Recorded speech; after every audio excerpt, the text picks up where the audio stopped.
Ecuador. Its name derived from that horizontal line dividing the northern and southern hemispheres. The country's indigenous culture alone makes it a worthwhile trip, but Ecuador has also embraced the fairly modern concept of sustainable ecotourism and adventure travel. Join us as we travel by bus through Ecuador, experiencing its ancient culture and colonial history, while weaving in a good bit of fun along the way. Travel. For some, it's a luxurious escape, or maybe an adrenaline-filled adventure. But if you're like me, it's a precious opportunity to discover and to give back. It's time to get real. It's time to get raw. It's time for Rawtravel. My trip began in the high-altitude capital city of Quito, but I wanted to get a taste of Ecuador's ecotourism and off-the-beaten-path destinations. I'm headed out of Quito by bus. My goal is to make it to the coastal surf town of Montañita, and I'm trying to hit as many towns as possible along the way. I'm out of the big city, I'm in Baños, and already I'm much more relaxed. In between the two big cities of Guayaquil and Quito, there are a lot of little towns where the vibe and the atmosphere is just completely different. Here in Baños, there's a lot of things like adventure sports and things that really get you connected closer to nature. In Baños, there are a lot of different excursions. You just got to choose your mode of transport. There are buggies, but I chose a bike because I want to be a little more active. So the crew and I jumped on our bikes and headed to the mountains. Tip number 1, biking up a massive active volcano is not recommended. Tip number 2, if you find yourself biking up a massive active volcano, you need to turn around. You're probably lost. There are many stunning stops on the way where you can take in beautiful vistas of cascading waterfalls and lush green valleys. We're headed to the massive Pailón del Diablo waterfall. After crossing a couple of bridges, we tried the cable cars. These are not just touristic. Locals use them for transportation over the rough terrain. I've seen bungee jumping on TV and on videos a bunch, and to be honest with you, it's sort of old hat. But for me, I've never done it. I'm not a big daredevil, to be quite honest with you. And now that it's time for me to do it, I'm not gonna lie, I'm really, really scared. I'm thinking crazy thoughts like, what if these are the last words I say? And I hope not, but if they are, it's been a good life. So I psyched myself up for this. It looks harmless, the ropes look thick, and the bridge is not that high. It hit home when the guy started outfitting me with gear. I realized no releases were being signed, no legal disclaimers were being spouted. Did I remember to donate my organs? Will social distortion play at my funeral? By the time I was standing on the side of the bridge, I was in full panic mode. But I felt it impossible to back out because a small crowd had gathered to watch. And besides, my producers said they'd go too if I jumped first. Oh well, you only live once.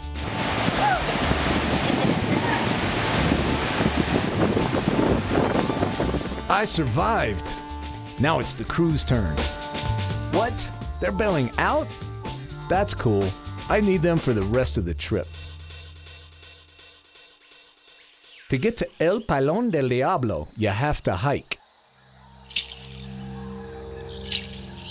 El Pailón del Diablo was definitely worth the trek. It's an enormous waterfall and a thing of beauty. All my problems and worries seem so petty and small when experiencing this incredible force of nature.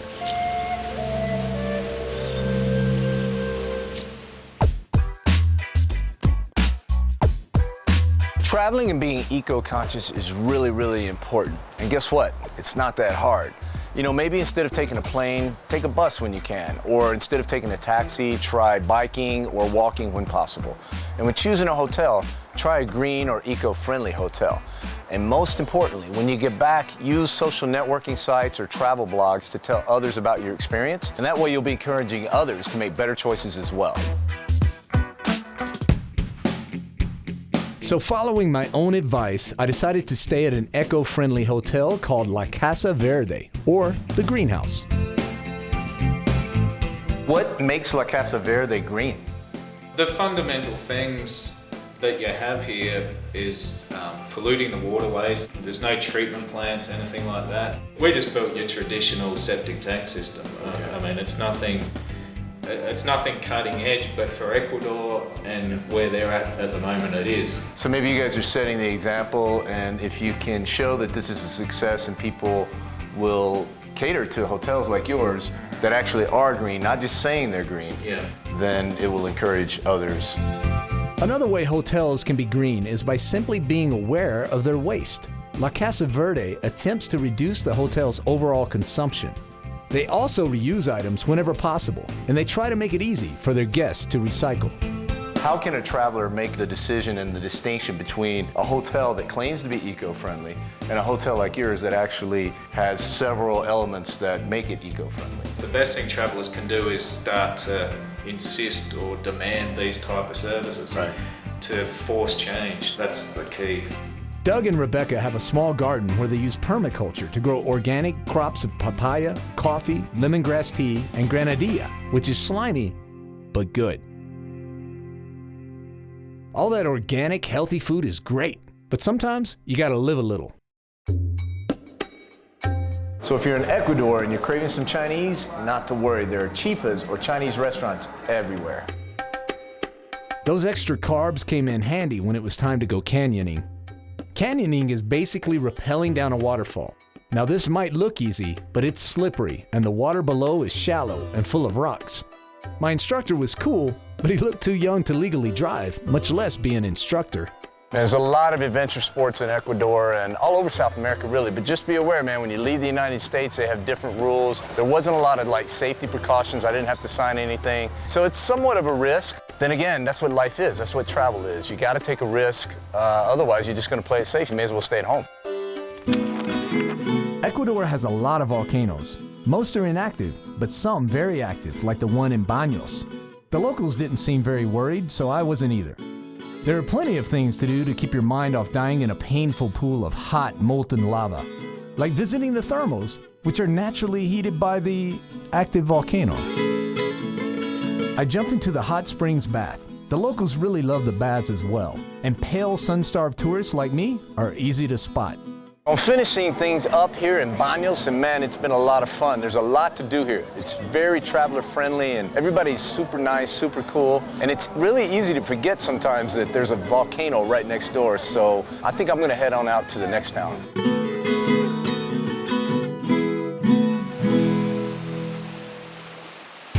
Stay tuned as my bus trip through amazing Ecuador continues. We'll make our way to Guayaquil and the surf town of Montañita.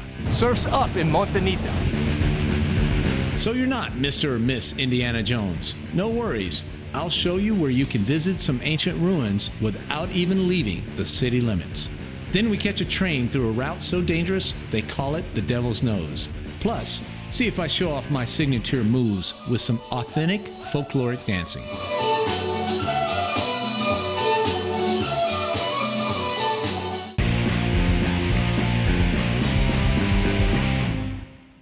Ecuador is small, and it's easy to travel by bus. And hey, you might make a friend along the way.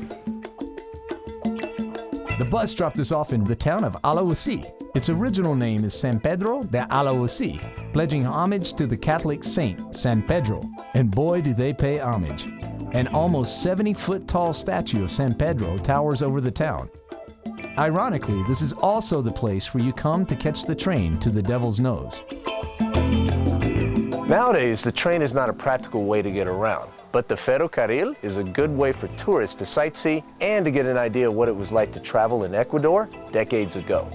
The train ride to the Devil's Nose is incredibly scenic and gives you a view of the beautiful landscapes of Ecuador. When we arrived at the actual Devil's Nose, I was a little disappointed. This is it? Well, it derived its name because the mountain has a shape like a nose. The devil reference comes from the many workers who died while constructing the railroad. At the time, it was considered the most difficult railroad engineering feat in the world. At the next stop, the locals put on a show for us.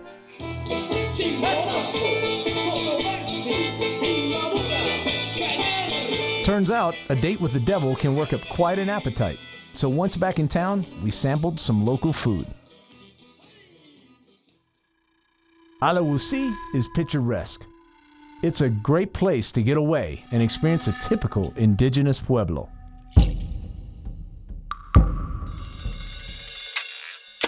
I've visited so many cool places in Ecuador, but I have so much more to see. I'm on my way to the coastal city of Guayaquil and my final destination of Montañita, Ecuador's party escape.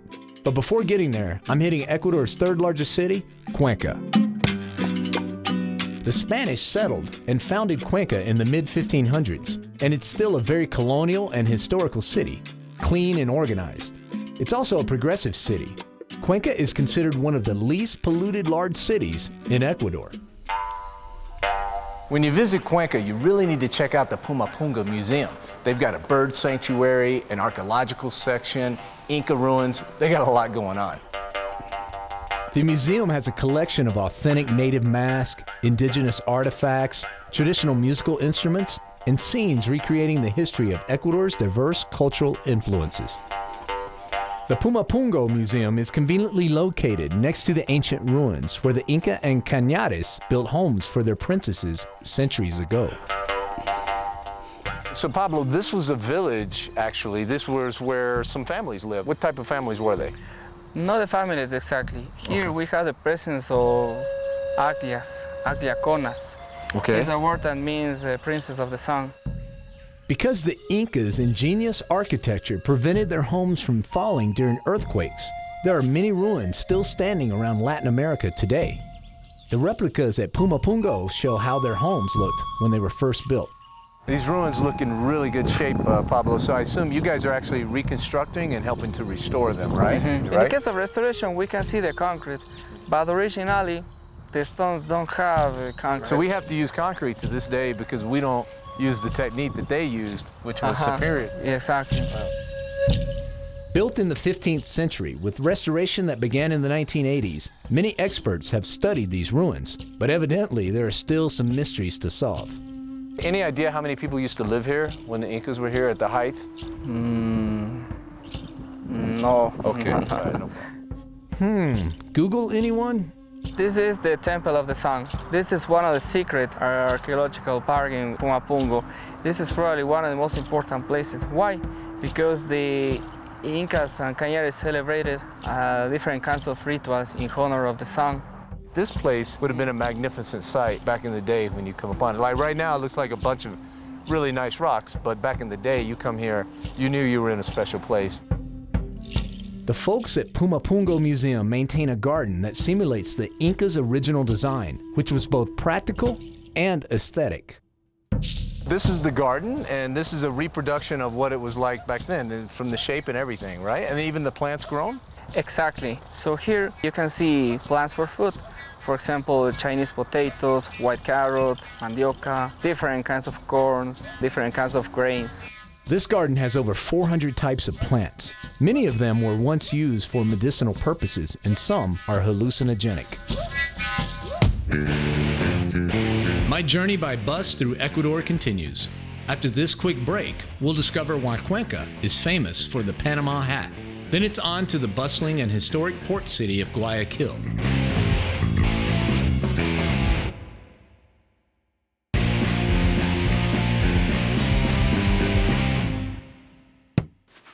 You might think this hat is Cuban, but it's actually the Panama hat. Now, its origins are here in Cuenca, Ecuador.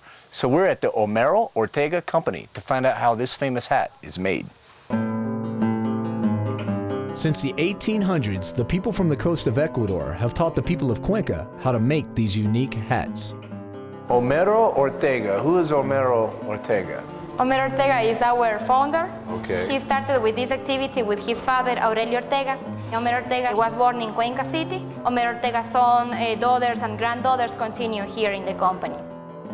Today, the Homero Ortega factory contracts weavers that mostly work from home. They then finish and package the hats in the factory. They produce over 80,000 hats a year for export all over the world. The fabric used to create the hats comes from the taquilla plant. After it's picked, it's then cooked for half an hour. When it dries out naturally, the fiber is ready to be weaved. We need more or less 6 or 8 like this. 6 or 8 of all 6 or 8 of these to make a complete hat. And if these are divided up to 6 times, the hat It's is an really, extra really fine. nice and a lot of money. A lot of work and a lot of money. A lot of work. The weavers prefer weaving the hats in their houses and they bring the hats like this. They finish the weaving around the brim and cut the rest of the material. This is the machine to give different shapes and sizes. You can Oh, try it's it. still warm to the touch. It's still hot. Cheaper hats are weaved in 1 or 2 days, while the more expensive fine weaved hats can take up to 2 months to complete. Can I try it on, even though I can't afford to buy it? Oh, this is 1,500. It's so fine, it feels like a floppy hat a little bit. Because it's wow, it's so fine. So if you see somebody wearing a really white floppy hat, chances are they paid a lot of money for it, so don't laugh.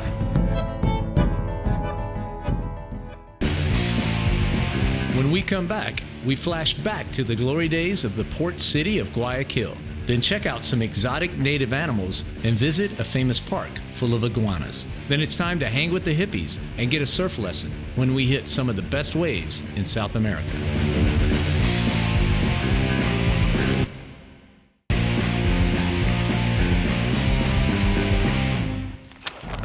When I travel, I really like to see as many different perspectives of a country as I can. So now I'm in Guayaquil, which is very different from Quito. It seems to me that people are more diverse from their accents and their look. And for me, personally, I can breathe better here because I'm closer to sea level and it's warmer, so I can wear shorts, and I've changed my wardrobe a little bit. Like most port cities, the water's edge is a great place to hang out. Now in Guayaquil, it's really hot, so the Malecón is a great place to come chill out after the sun has gone down and things have started to cool down a little bit. Strolling along the Malecón at night is the thing to do for families, lovebirds, and travelers in Guayaquil. Along this mile-and-a-half walkway, you can get a bite to eat, catch a show, and learn some history about this fascinating port city. In Ecuador, I've been climbing and climbing. And just because I'm at sea level, it doesn't stop. Here in Cerro Santa Ana, you gotta climb a lot of steps. 444 steps to be exact, but take your time. You can stop along the way to get an empanada or hit the bars and souvenir shops. But when you get to the top, wow, what a view. Ecuador's main port city is also its largest. The Spaniards founded Guayaquil in the mid-1500s, but it was later occupied by the English and French. At the turn of the 20th century, Guayaquil was an important spot for exporters of cocoa and other items. I wanted to learn more about this city's heyday, so I visited the Parque Histórico, or Historical Park. Fabricio, this is a representation of Guayaquil in the early days? Yeah, but actually remember something, these buildings or houses were located in Guayaquil. We removed these buildings to the park, piece by piece of wood. Oh, wow. Normally people say, oh, beautiful replicas, but not really, because these houses were located in Guayaquil. We had a lot of influence from France, Europe. Really? You see the designs of the houses, even in the people, the fashion was very European, especially France. Fabricio put me to work. Ugh, manual labor, so early 20th century. Is this how they used to do it back in the day? They had horses? No. Or did they have horses? We had horses. In 19th century, this was the first transport in Guayaquil. Oh, This is called the urban car. People think it's fueled by electricity, but that's another car. This is the urban car that was fueled with horses. Parque Histórico also has a zoo with several species of animals native to the coast of Ecuador. Both the zoo and the park were built in the midst of a ginormous mangrove, which are pretty common in this part of the country. Can you tell me a little bit about the mangrove here? Did you guys build it from scratch, or you basically came into an existing mangrove? They were here before this place. That's very special because some visitors think we planted, but they were here. They're very natural. So people can come here and they can get a little feel of what Guayaquil was like back in the glory days, really. Exactly. In the early 1900s.